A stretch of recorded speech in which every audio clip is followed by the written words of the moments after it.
ගැන මනා අවබෝධයක් නැති නිසා නේද? ඒක හරියට ලියද්දී ඔයාලා පාඩම් කර කර ලියන්නේ.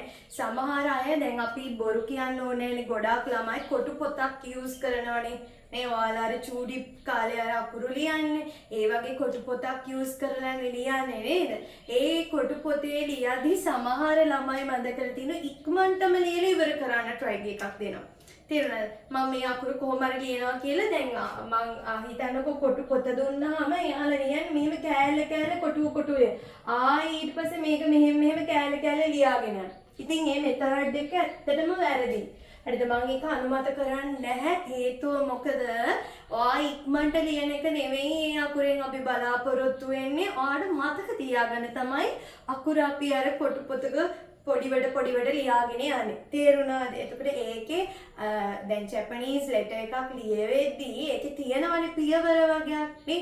එතකොට මම මේ ස්ට්‍රෝක් මාක් දෙද්දී ඒකේ අනුපිළිවෙලක් තියෙනවා. එතකොට එක අකුරක් සම්පූර්ණ කරලා තමයි ඊළඟ අකුරට යන්න ඕන. නේද? නැත්තම් අපිට කැලි ලියලා අපි ඉක්මනටම ලියුවා කියලා අකුර මතකෙ තියනවද?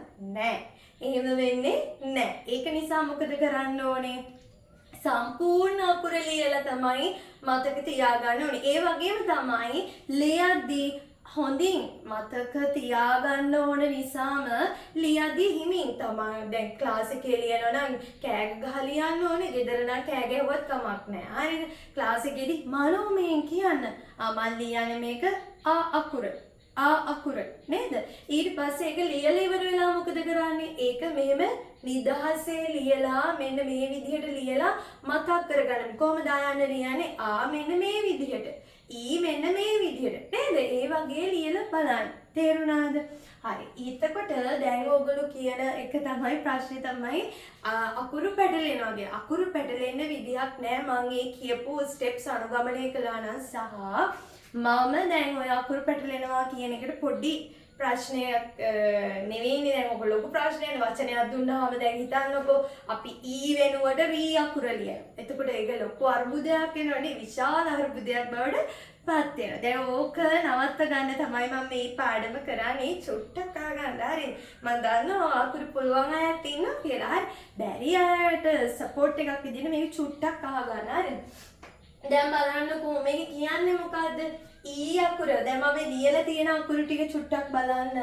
මෙතන තියෙනවා මෙහෙම අකුර. අපි අකුර ලියද්දී මොකද වෙලා තියෙන්නේ? මෙහෙම අකුර මෙහෙම ලියලා මෙයා මේ විදිහට එනවා නේ. අකුරේ කවදාකවත් මෙයා දිගට එන්නේ නැහැ. මේ අකුර තරම් පල්ලෙහාට එනවද? නැහැ. ගොඩක් ළමයි ওই දෙක පටලනවා. සහ අකුර අවරද්දන. හරි. එතකොට මොකද වෙන්නේ? අකුර මෙතනට මෙහෙම මේ අකුර මේ විදිහට දිග වෙන්න ඕනේ. තේරුණාද? සමහර ළමයි අකුර ලියනවා මෙන්න මේ විදිහට. එතකොට ඒක හරිද? නෑ. ඒක වැරදි. ඒ විදිහට ආයෙ ලියන්න එපා. හරි. ඊට පස්සේ මොකද දැන් ඔන්න හරියට බලා ගන්න.